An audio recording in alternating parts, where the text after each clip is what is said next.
Se você me visse no púlpito aos domingos, talvez pensasse que eu era um homem completo. Voz firme, Bíblia na mão, palavras que confortavam e exortavam. As pessoas me olhavam como se eu carregasse respostas. Mas se entrassem na minha casa, veriam o oposto. Ali, o que reinava era o silêncio. Não o silêncio santo da oração, mas aquele silêncio espesso que cobre uma casa onde o amor adormeceu.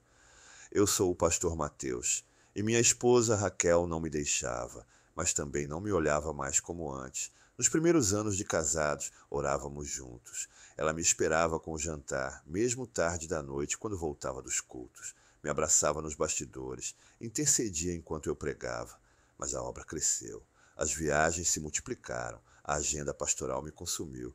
E sem perceber, comecei a tratá-la como uma extensão da minha missão, não como uma mulher que também precisava de mim. Raquel nunca reclamou, nunca gritou, nunca bateu a porta, apenas foi se calando.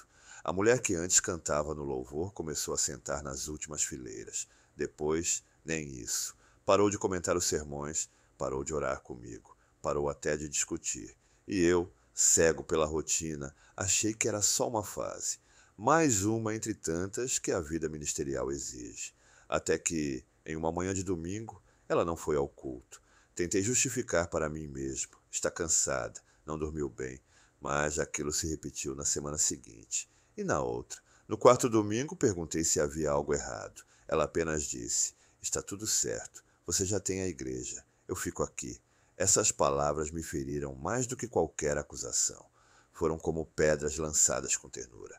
Naquela noite subi ao púlpito e preguei sobre reconciliação. Usei exemplos de casais bíblicos. Falei do amor que suporta, que insiste, que perdoa. Disse que o amor exige presença. Fui aplaudido de pé.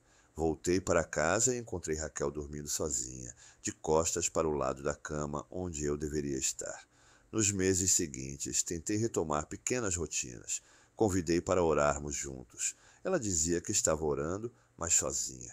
Ofereci flores. Ela agradecia, mas sem sorriso. Nenhuma discussão, nenhuma explosão, apenas o silêncio. E o silêncio tem um jeito cruel de envenenar o ar, mesmo sem dizer nada. É um tipo de ausência que grita. Nos corredores da igreja, os irmãos perguntavam por Raquel. Eu sorria e dizia que ela estava descansando. Mas por dentro eu sabia. Ela não estava cansada, estava ferida. E eu era o motivo. Fui treinado para aconselhar casais, para lidar com crises, para pregar sobre amor e aliança. Mas quando o campo de batalha era minha própria casa, me tornei covarde. Foi nosso filho Daniel quem me deu o primeiro choque. Tinha 12 anos, olhos atentos demais para a idade. Um dia, enquanto eu terminava de revisar o sermão de domingo, ele me encarou por cima da Bíblia e perguntou: Pai, por que você fala sobre restaurar famílias se a nossa está quebrada? Eu congelei, tentei repreendê-lo, mas não houve autoridade suficiente na minha voz. Ele olhou para mim com os mesmos olhos que Raquel usava quando ainda pedia em silêncio para ser ouvida. Eu, o homem da fé, estava perdendo meu lar. E pior, fazia semanas que não orava por minha casa. Naquela noite me ajoelhei sozinho no chão frio do quarto. Pela primeira vez em anos, pedi perdão a Deus por algo que não tinha a ver com pecado público, mas com negligência íntima. E naquele silêncio percebi que talvez a oração que eu precisava fazer não era para Deus restaurar Raquel, mas para ele restaurar quem eu havia me tornado. Na manhã seguinte, Raquel preparou o café em silêncio, como sempre. Mas ao sair para a igreja, reparei em algo diferente. Sobre a mesa havia uma Bíblia aberta. Era a dela. Estava aberta em Oséias. O versículo estava marcado com um traço firme. Volta, ó Israel, para o Senhor teu Deus, porque pelos teus pecados estás caído. Não era uma indireta, era um convite, uma convocação, uma lâmina fina, mas cortante. E pela primeira vez eu não me senti pastor. Me senti um homem pequeno diante de uma mulher ferida, mas ainda assim espiritual. Naquele dia, no meio do culto, minha voz falhou, as palavras me escapavam. O sermão que antes soava automático agora parecia distante da realidade que eu vivia. E foi nesse vazio que uma nova oração nasceu dentro de mim. Uma oração sem palavras bonitas, mas cheia de verdade. Uma súplica muda por misericórdia, porque no fundo eu sabia. Ou eu aprendi a ser marido outra vez, ou perderia a única mulher que havia orado por mim antes de eu me tornar pastor. O silêncio dela me dizia o que as palavras não conseguiam mais, e finalmente eu comecei a escutar. Os dias seguintes foram cheios de silêncios delicados entre mim e Alana. Ela acordava, tomava café comigo, ia para a escola, voltava, comia algo, se trancava no quarto. Eu observava cada pequeno gesto, tentando decifrar o que ela ainda carregava no coração. E, ao mesmo tempo, lutava com o que eu mesma estava descobrindo em mim. Na igreja, os comentários começaram a surgir. Irmãs vinham até mim com expressões disfarçadas de preocupação. A Alana está bem? Ela parece distante. Está enfrentando alguma batalha espiritual. Outras nem disfarçavam. Não se preocupe, irmã. Isso é rebeldia da juventude. Uma boa disciplina resolve. Eu apenas sorria. Não queria abrir feridas em público, mas algo dentro de mim queimava. Pela primeira vez, eu não queria parecer forte. Eu queria entender. Queria ser mãe, não juíza. Numa das noites daquela semana, decidi fazer algo que há anos não fazia. Bater na porta do quarto de Alana sem um sermão na ponta da língua. Apenas bati e perguntei se podia entrar. Ela assentiu com um aceno. O quarto dela parecia outro mundo. Pôsteres nas paredes, livros de literatura e filosofia empilhados, um caderno aberto com poemas. Sentei na beirada da cama. Você ainda ora? Ela ficou em silêncio por alguns segundos. Depois respondeu. Oro, mas de outro jeito. Oro em pensamento, quando ando sozinha, quando estou triste, às vezes escrevendo. Na minha cabeça, aquilo parecia errado, sem forma, sem reverência. Mas meu coração dizia outra coisa. Dizia que talvez ela estivesse mais perto de Deus do que eu, mesmo orando de olhos abertos e sem joelhos no chão. Contei a ela que estava pensando em pedir afastamento do grupo de intercessoras por um tempo. Ela olhou surpresa. Por quê? Porque quero consertar o altar da minha casa antes de continuar clamando pelos altares dos outros. Ela não disse nada, mas seus olhos se encheram d'água. Ela se levantou, foi até a escrivaninha e me entregou um papel dobrado. Era um dos poemas dela. O título era Quando Orar Não Basta. O texto dizia que às vezes o que uma alma precisa não é de uma oração dita em voz alta, mas de um olhar que acolhe, de um gesto que escuta, de um abraço que entende sem querer consertar. Naquele momento, vi minha filha como nunca antes. Não como uma adolescente rebelde, mas como alguém profundamente espiritual, machucada por uma forma de fé que a fez sentir que não podia ser imperfeita. E percebi que o maior erro não foi ela ter se negado a subir ao altar. Foi eu tê-la criado para achar que precisava merecer aquele lugar. Eu saí daquele quarto em silêncio, mas dentro de mim algo estava se reconstruindo. Pela primeira vez, não era a minha imagem que estava em jogo, era a minha relação com a alma que Deus havia me confiado. E eu estava disposta a começar de novo. Naquela mesma noite, depois que Alana foi dormir, sentei na sala com um caderno velho de orações que eu guardava desde a minha juventude. Comecei a folheá-lo. Entre as páginas estavam pedidos que eu fazia quando ainda era uma jovem convertida. Deus, me dá sabedoria para ser uma mulher de fé. Senhor, me ajuda a ser uma boa mãe quando eu tiver filhos. Livra meu lar da aparência e que nele habite a tua presença. Essas palavras voltaram para mim como profecias esquecidas. Naquela época, eu não queria ser uma estátua de fé para os outros. Eu queria ser verdadeira. Queria ser cheia da presença de Deus em casa, e não só na igreja. Fechei o caderno com cuidado. Meu coração estava sendo desconstruído. Pela primeira vez, eu percebia que talvez eu tivesse me perdido não em pecado, mas em zelo cego. Eu achava que estava protegendo minha filha, mas talvez estivesse empurrando-a para longe de mim e de Deus, ao tentar controlar até sua forma de sentir a fé. No sábado seguinte, fui até a igreja para avisar pessoalmente sobre meu afastamento. O pastor me ouviu com atenção. Não me questionou, apenas colocou a mão no meu ombro e disse: Talvez o maior culto que você vá fazer agora, irmã Marisa, seja dentro da sua casa. Aquelas palavras ficaram ecoando em mim. Passei aquele final de semana reorganizando coisas em casa. Doei livros que eu mesma nunca li, mas fazia a Alana ler. Separei algumas roupas antigas que guardava por saudade, mas que ela nunca gostou de usar. E pela primeira vez deixei o quarto dela do jeito que ela queria, sem fazer observações sobre os pôsteres ou a decoração. Comecei a observar com respeito o mundo dela. No domingo, ao acordar, deixei a Bíblia sobre a mesa, aberta em Romanos 12, com o versículo sublinhado: Amai-vos cordialmente uns aos outros com amor fraternal, preferindo-vos em honra uns aos outros. Alana leu, sorriu de leve e perguntou se eu queria caminhar com ela até a padaria. Eu aceitei. Não era um culto, não era uma vigília, não era uma reunião de oração. Mas, para mim, foi um dos momentos mais espirituais que já vivi. Porque naquele dia, ao andar lado a lado com minha filha, senti que Deus estava ali, no meio de nós. Não com glória, línguas ou profecias, mas com amor. E talvez isso fosse, afinal, o maior sinal da presença deles. O ato 2 começou sem aviso. Foi numa tarde qualquer, quando Alana chegou da escola com um convite para uma apresentação cultural. Seria uma leitura de textos escritos pelos alunos. Ela hesitava em me mostrar. Quando me entregou o folheto, percebi o nome dela entre os autores principais. Olhei surpresa. Ela desviou o olhar e disse: Você não precisa ir se não quiser, mas eu quis e fui. O auditório da escola era simples, com cadeiras plásticas enfileiradas e alunos ruidosos, pais conversando baixo, professores ajustando microfones. Quando Alana subiu ao palco, minha garganta se apertou. Ela estava com o cabelo solto, roupa discreta, mas segura. Pegou o microfone e leu um texto chamado Fé com Espaço para Respirar. O texto falava de como às vezes a fé, quando usada como corrente, impede a alma de crescer.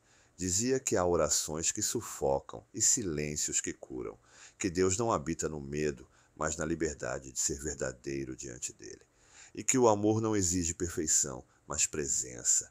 As palavras me atravessaram como uma enxurrada. Cada frase era um espelho do que ela vivera comigo.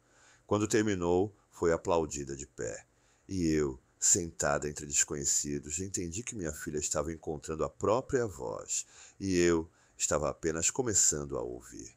Na volta para casa, andamos em silêncio, mas era um silêncio confortável. Quando entramos, preparei um chá, como fazia quando ela era criança.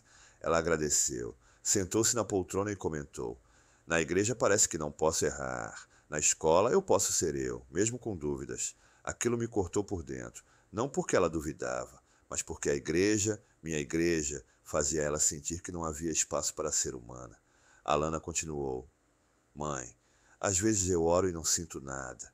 Outras vezes eu escrevo e parece que Deus me ouve. Não sei se isso é fé ou fuga, mas é o que me mantém em pé. Eu quis responder, quis citar versículos, mas me contive, porque naquele momento percebi que o que ela precisava não era doutrina, era escuta, era abrigo. Naquela madrugada, ajoelhei no chão do quarto dela enquanto ela dormia.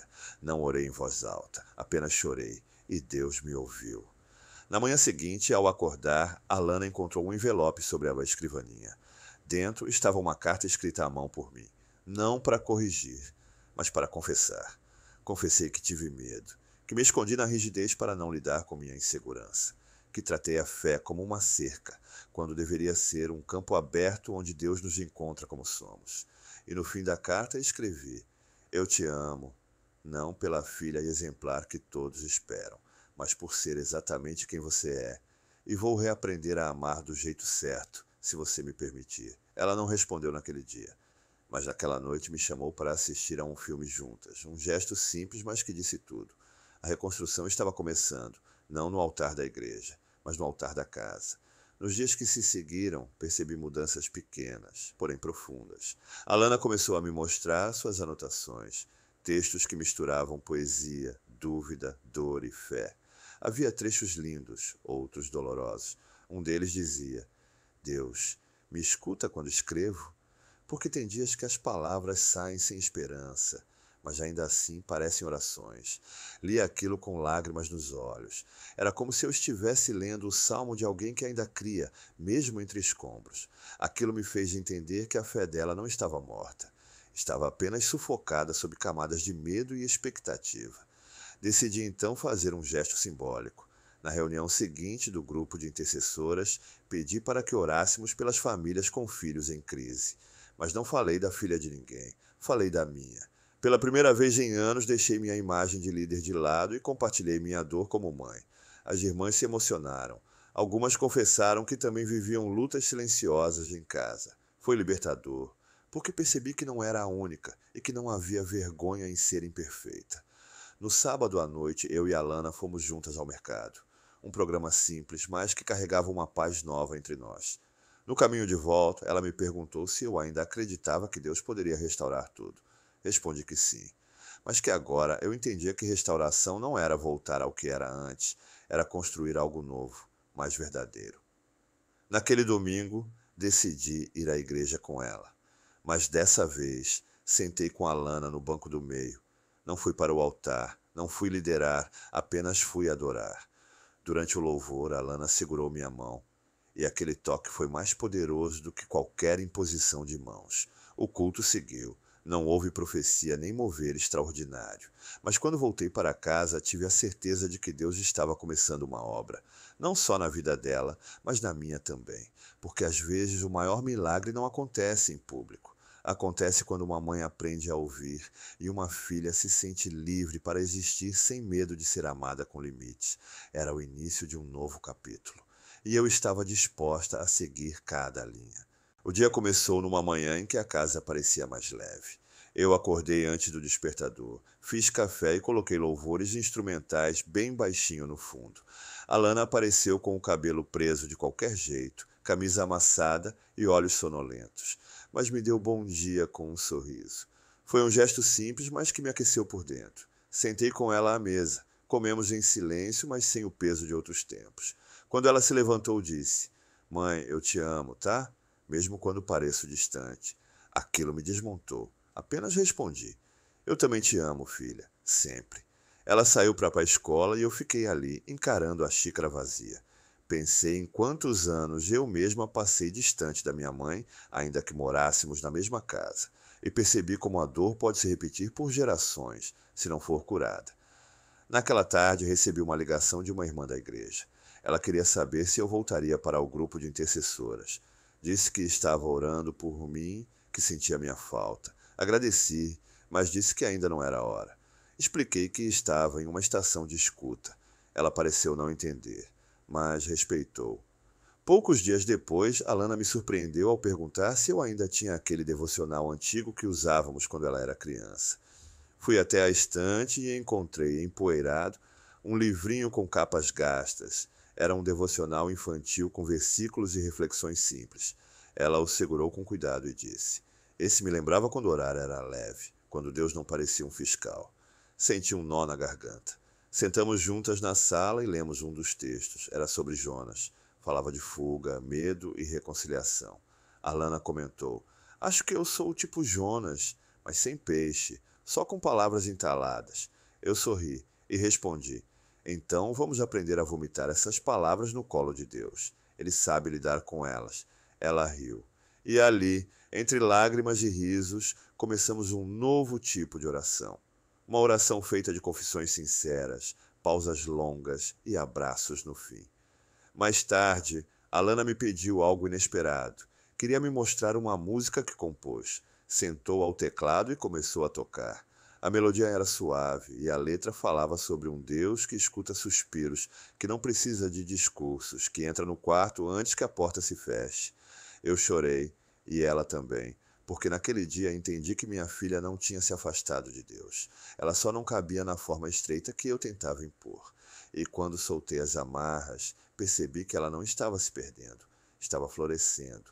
Depois da música, sentamos no sofá, ainda em silêncio. O teclado ficou ali, com as teclas levemente tocadas pela luz da tarde. Eu pensei no quanto Alana era sensível, no quanto eu, por zelo, tentei torná-la resistente demais, como se a fé fosse um escudo que ela tivesse que carregar o tempo todo. Mas naquele momento percebi, talvez Deus a tivesse feito com asas, não com couraças. Naquela semana, propus que fizéssemos um devocional só nosso, sem horário fixo, sem estrutura rígida. Apenas um momento onde pudéssemos compartilhar como estávamos nos sentindo e ler um versículo que fizesse sentido para o dia. No começo ela achou estranho, mas topou, e aquilo se tornou o ponto alto das nossas noites. Em uma dessas conversas, ela me contou que já pensou em sair da igreja. Disse que se sentia vigiada, analisada, que ouvia pessoas comentando sobre seu comportamento, suas roupas, sua postura. Me disse: às vezes, mãe, parece que ser crente é um teatro, e eu não consigo atuar o tempo todo. Fiquei sem chão, mas também entendi, porque no fundo, eu mesma já havia sentido isso. Quantas vezes chorei em silêncio depois de cultos cheios de aparência, mas vazios por dentro? Quantas vezes me forcei a ser forte só para não decepcionar ninguém? Compartilhei com ela um episódio que nunca havia contado. Um dia, muitos anos atrás, entrei no banheiro da igreja e chorei durante 15 minutos antes de subir ao altar para ministrar. Naquele dia, estava cansada, sobrecarregada, insegura, mas subi com um sorriso, como se estivesse tudo bem. Ela me olhou com surpresa. Nunca pensei que você já tivesse se sentido assim. Todos se sentem. Mas nem todos têm coragem de admitir, respondi. A partir daí, nossos devocionais viraram encontros de almas. Líamos, conversávamos, ríamos, às vezes chorávamos. E Deus, silenciosamente, estava ali, costurando os fios soltos da nossa história. Foi durante uma dessas noites que ela disse: Mãe, obrigada por ter mudado o jeito de me amar. Eu não sabia que precisava tanto disso. Abracei forte, e naquele abraço senti que as muralhas haviam caído. Porque amar, descobri, não é moldar alguém à nossa imagem, é permitir que ela floresça na imagem de Deus, mesmo que seja diferente da que imaginamos. Os dias começaram a passar mais leves, como se o ar da casa tivesse mudado. Não era que tudo estivesse resolvido, mas havia um novo tipo de paz, uma paz construída em cima da verdade e não da aparência. Até o modo como Alana se comportava mudou. Ela parecia mais à vontade. Começou a ler a Bíblia por conta própria novamente, sem que eu pedisse. Às vezes escrevia versículos nos espelhos do banheiro com caneta lavável. Um dia encontrei um que dizia: Vinde a mim, todos os que estáis cansados e oprimidos, e eu vos aliviarei. Fiquei ali parada, encarando aquelas palavras escritas à mão, com uma caligrafia que misturava adolescência e maturidade. Aquilo me tocou mais do que muitas pregações, mas foi também nesse tempo de recomeço que precisei lidar com algo que não esperava: o julgamento da igreja. Algumas irmãs me procuraram. Queriam entender por que Alana estava se vestindo de forma diferente. Por que ela não participava mais dos cultos da mocidade. Por que eu mesma estava tão afastada. Uma delas disse: Irmã Marisa, cuidado para não se esfriar espiritualmente por causa de sua filha. Senti como se tivesse levado um tapa invisível. Sorri, agradeci e não respondi. Mas aquilo me machucou, porque no fundo era o medo delas espelhando o meu antigo eu. A imagem que eu sustentava por tanto tempo estava se desfazendo, e isso incomodava. Conversei com o pastor. Disse que queria continuar frequentando os cultos, mas sem liderar nada por enquanto. Ele compreendeu. Disse que às vezes o ministério mais difícil é o dentro de casa, e que ninguém deveria ser pressionado a servir com o coração ferido. Voltei para casa com um peso a menos. Naquela noite, a Alana me encontrou sentada no quintal, com a Bíblia no colo. Sentei aqui porque é onde consigo pensar melhor, disse. Ela se aproximou e sentou ao meu lado. Ficamos ali por alguns minutos em silêncio. Depois ela falou: Eu vi você sendo forte por tanto tempo. Agora que está sendo humana, eu sinto que posso me aproximar. Eu não respondi. Apenas segurei a mão dela. E naquele gesto entendi o que o Espírito Santo vinha me ensinando há semanas. A restauração não começa quando tudo está perfeito. Ela começa quando somos reais. Foi nesse mesmo dia que a Alana me mostrou algo que me tirou o fôlego. Um projeto pessoal dela, um caderno onde escrevia reflexões baseadas em suas dores, mas com base em passagens bíblicas. Era quase como um devocional íntimo. Um dos textos dizia: Talvez Deus não tenha me deixado. Talvez Ele só esteja me ensinando a encontrá-lo fora dos moldes. Fechei o caderno com cuidado e pela primeira vez pedi a ela que orasse por mim. Ela hesitou. Depois colocou a mão sobre meu ombro e disse: Deus, ensina minha mãe a se amar como ela me ensina a te amar. Não houve trovões, não houve choro, mas algo quebrou dentro de mim, e foi uma quebra boa, como quem derruba o último muro antes da comunhão verdadeira. Depois da oração dela, ficamos sentadas em silêncio. A noite caiu devagar, como se o céu respeitasse o que estava acontecendo ali. O vento tocava as folhas da mangueira do quintal, e eu sentia como se Deus estivesse nos embalando, como uma mãe embala um filho cansado. Mais tarde, antes de dormir, peguei um dos textos do caderno de Alana e li de novo. Ela havia escrito: Fé não é um uniforme, é um campo onde a gente aprende a cair e levantar, e Deus não se afasta quando sangramos. Ele se ajoelha ao nosso lado. Fechei os olhos e chorei, porque por anos eu usei a fé como armadura. Agora ela estava se tornando o lugar onde eu podia ser curada. No dia seguinte, em um culto de ensino, o pastor compartilhou algo que parecia direcionado a mim. Há lares que parecem fortes, mas estão desabando por dentro. E há lares que estão quebrados, mas Deus está reconstruindo com verdade. Eu e a Lana nos olhamos. Ela apertou minha mão. Foi nesse domingo que tomamos uma decisão. Iríamos propor ao pastor a criação de um pequeno grupo em casa, voltado para mães e filhas, um espaço de escuta, partilha e reconstrução de vínculos. Na semana seguinte, sentamos com ele e explicamos tudo. Ele nos ouviu, pensativo. Depois sorriu e disse: Talvez vocês estejam começando um ministério novo, mais poderoso do que qualquer outro que tenham vivido até aqui. Marcamos o primeiro encontro para dali a 2 semanas. E desde aquele dia nossa casa começou a ser preparada. Não com decoração, mas com oração silenciosa. Com janelas abertas, com abraços sem cobrança. Até os vizinhos notaram. Um deles comentou: Sua filha parece mais leve, a senhora também. O que aconteceu? Eu sorri e respondi: Aconteceu Deus, mas do jeito dele, e finalmente do nosso jeito também. E essa foi talvez a primeira vez em muito tempo que falei da fé sem citar um versículo, sem exortar ninguém. Apenas contando uma história que ainda estava sendo escrita, com lágrimas, mas também com graça. E assim, mesmo sem perceber, estávamos avançando para o clímax de uma jornada que começara com dor, mas agora florescia em reconciliação. O primeiro encontro do grupo em nossa casa foi numa sexta-feira à noite. Nada muito elaborado. Pães, café, um bolo simples de fubá. 5 mães, 5 filhas. Algumas nunca tinham orado juntas, outras mal conseguiam conversar sem se desentender. Alana ficou tímida no início, mas ao ver que não era a única filha carregando feridas causadas por boas intenções mal aplicadas, relaxou. Eu abri a noite dizendo: Estamos aqui para ouvir, não para ensinar, para confessar, não para aconselhar. E se alguém sair daqui com menos peso, já valeu. Naquela noite as máscaras caíram. Mães choraram, filhas falaram verdades que estavam engasgadas há anos. Teve quem se desculpou ali mesmo. Teve quem só ouviu, mas pela primeira vez sem interrupção. Foi mais forte do que muitos cultos. Depois daquele encontro, Alana me procurou no quarto. Disse que se sentia orgulhosa de mim. Orgulhosa de mim. Aquilo foi como um renascimento. Ela, minha filha, dizendo que se inspirava na minha fraqueza, não na minha performance. Nos dias seguintes, organizamos novos encontros. Algumas famílias nos procuraram pedindo para participar. O pastor nos apoiou. Disse que aquilo era um novo tipo de discipulado, que vinha de dentro para fora. E eu entendi. Deus estava fazendo nova todas as coisas. Não do jeito que eu planejei, mas do jeito que ele queria. Num desses encontros, uma das meninas trouxe uma música que havia composto. Alana se animou e cantou com ela. O refrão dizia: Deus não exige que eu finja, ele me encontra onde sou real. Fiquei sentada no canto da sala, assistindo. Era como ver uma flor brotar no concreto.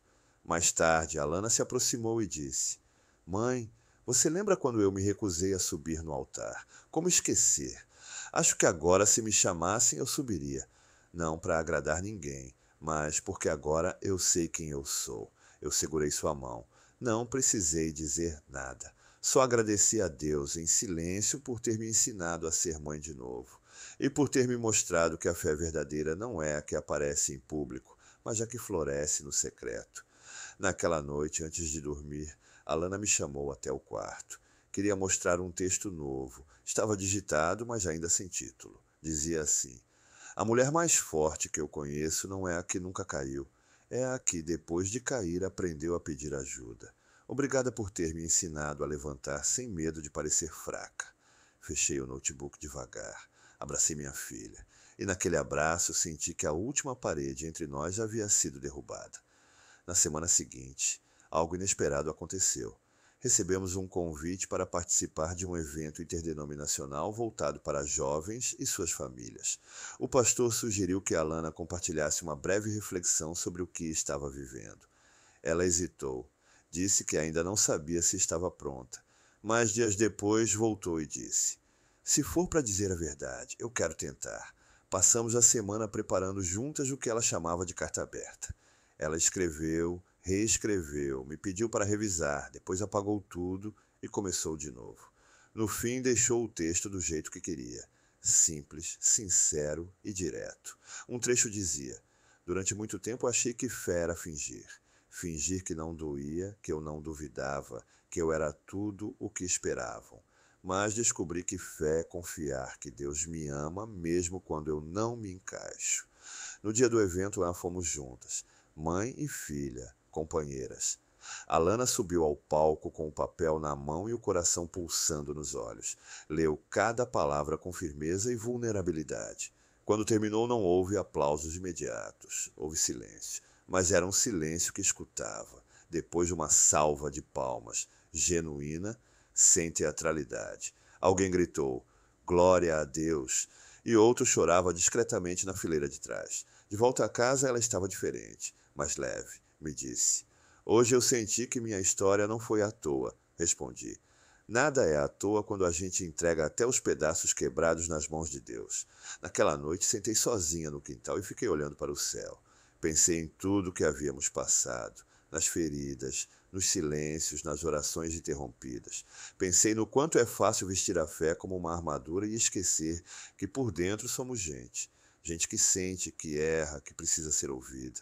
Peguei um caderno e me escrevi: "Hoje minha filha me mostrou que coragem é subir ao altar com o coração exposto, e que o verdadeiro culto começa quando tiramos a máscara e deixamos Deus tocar a pele nua da alma." Esse texto ficou guardado na minha Bíblia, como testemunho de uma fé que finalmente aprendeu a respirar fora do palco. O dia começou numa manhã chuvosa, quando Alana me chamou no quarto. Estava sentada no chão, com a Bíblia no colo e uma caixa de papelão ao lado. Dentro da caixa estavam cartas que ela havia escrito e nunca enviado. Cartas para mim, para Deus, para si mesma. Ela me olhou e disse: "Acho que estou pronta para abrir isso com você."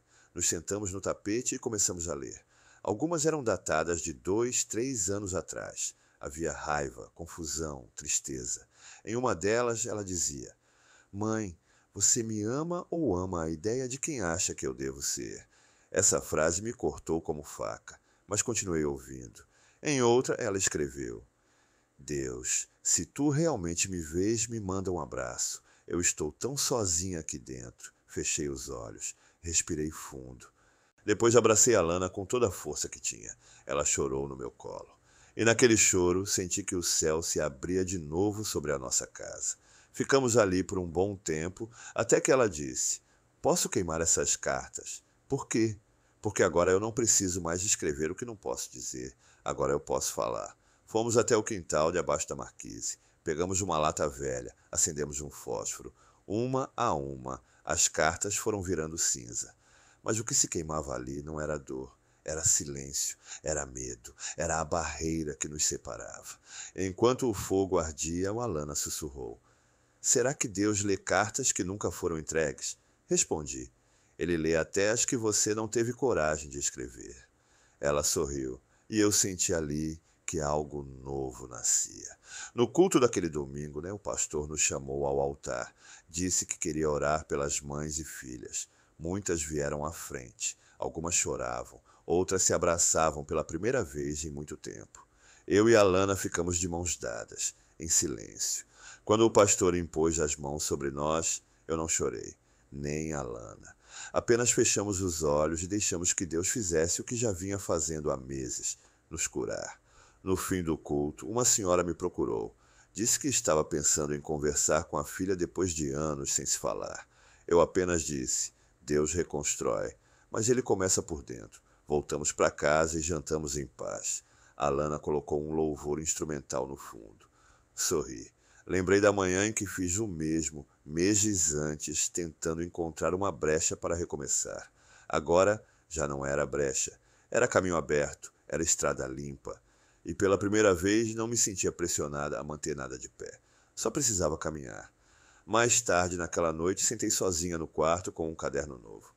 Um que comprei há meses, mas nunca tive coragem de usar. Era bonito, capa de couro, páginas amareladas. Comecei a escrever minha própria carta. Não para Alana, nem para mim mesma, mas para Deus. Não uma oração ensaiada, não um clamor com palavras poderosas. Apenas palavras simples. Senhor, obrigada por ter quebrado o que eu não teria coragem de quebrar. Obrigada por ter reconstruído não só meu lar, mas minha forma de amar.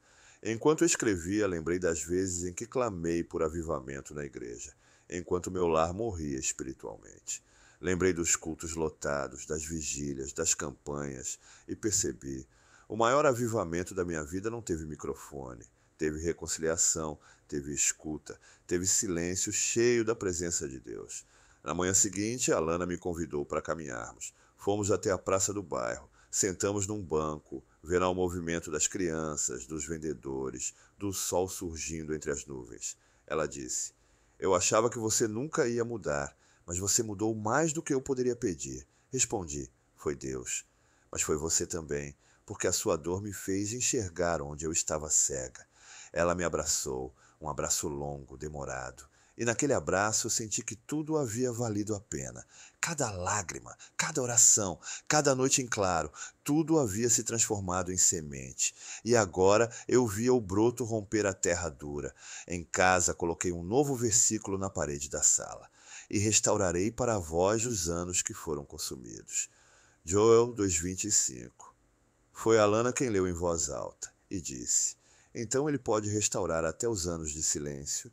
Eu disse: sobretudo esses. Naquela noite, em nosso devocional improvisado, Alana sugeriu algo novo, que fizéssemos uma oração de gratidão, mas sem pedir nada, apenas agradecer.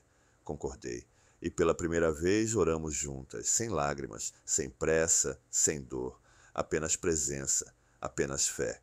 E assim nossa história começou a se encerrar, não com um final perfeito, mas com um novo começo. Nossa história não foi marcada por um grande evento. Não houve conferência nem visita especial de pregador famoso. Foi um domingo comum. Acordamos, tomamos café, nos arrumamos para o culto. Alana me perguntou se eu queria ir sentada com ela no meio da igreja. Sorri e disse: hoje eu quero sentar onde você estiver. Fomos juntas, nos sentamos no meio, como tantas outras famílias. Mas dentro de nós tudo era novo. O louvor começou e pela primeira vez em muito tempo eu não me senti responsável por nada além de adorar, sem liderar, sem orar por ninguém, sem carregar o peso da espiritualidade dos outros. Durante a pregação, o pastor falou sobre cura. Não a cura física, mas aquela que restaura relações, que recompõe identidades, que nos faz ver Deus não como um juiz, mas como um pai. Alana segurou minha mão durante todo o sermão. Nenhuma palavra foi dita entre nós, mas sabíamos. Aquela mensagem era para nós.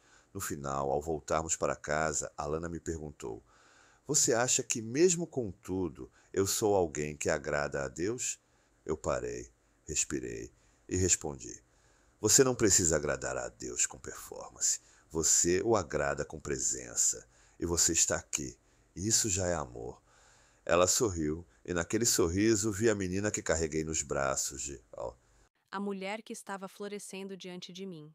Naquela noite, sentei para escrever no caderno novo. Uma última entrada. Escrevi: hoje, minha filha me ensinou o que 20 anos de ministério não ensinaram: que santidade não é ausência de erro, é coragem de ser verdadeira diante de Deus, e que o maior templo que posso cuidar é o coração dela. Coloquei o caderno sobre a mesa, apaguei as luzes, fui até o quarto de Alana. Ela já dormia. Me aproximei, beijei sua testa e sussurrei: obrigada por me ensinar a ser mãe de novo. Voltei para meu quarto. Antes de dormir, fechei os olhos e orei: Senhor, guarda esse lar, não para que ele seja modelo, mas para que continue sendo lugar de encontro. de verdade, de paz, e dormi em paz, pela primeira vez em muito tempo. Na manhã seguinte, fiz café e deixei um bilhete para Alana ao lado da caneca. Você é meu milagre mais silencioso. E a resposta da oração que eu nem sabia que precisava fazer. Ela encontrou o bilhete quando desceu para o café. Não disse nada. Apenas me abraçou pelas costas enquanto eu lavava a louça. Ficamos assim por um tempo. Depois ela disse: Será que a gente pode continuar com os encontros aqui em casa? Claro. Esse espaço é nosso e de Deus. Decidimos então que os encontros não teriam nome. Não seriam um ministério, nem um projeto oficial. Seriam apenas encontros. Entre mães e filhas. Entre corações que estão aprendendo a amar de novo. Com o tempo, outras histórias chegaram. Mães que haviam perdido o diálogo. Filhas que carregavam culpas que não lhes pertenciam. Começamos a ver cura acontecendo em outras casas também. E eu percebi. Quando Deus cura um lar, Ele também cura os que estão por perto. Num desses encontros, uma senhora disse: Vocês sabem o que estão fazendo aqui? Alana respondeu: Não, mas a gente sente que é certo. Ela sorriu e disse: Isso já é o Espírito Santo agindo. Meses depois, fui chamada para ministrar num evento de mulheres. Mas dessa vez, recusei. Disse que estava servindo num altar diferente. Um que tinha sofá, riso, verdade e pão quentinho. Escrevi no caderno: Hoje eu sei que ser igreja começa em casa, e que nenhuma pregação pode substituir uma conversa feita com amor. O tempo passou. Alana fez 18 anos. Escolheu ficar na mesma igreja, não por minha causa, mas porque agora ela encontrava Deus nos corredores e não só no altar. Voltou a participar do louvor, mas dessa vez não para agradar, para expressar o que transbordava de dentro. E eu? Eu voltei a interceder, mas sem microfone. Voltei a servir, mas sem precisar aparecer, porque minha maior missão se tornou manter o altar do meu lar aceso, dia após dia. A última anotação que fiz naquele caderno foi: a fé que permanece não é a que impressiona, é a que sustenta. E hoje é essa que vive em mim e na minha filha. Assim terminou nossa história, não com fogos, mas com paz, não com promessas, mas com presença, e às vezes é tudo o que a alma precisa.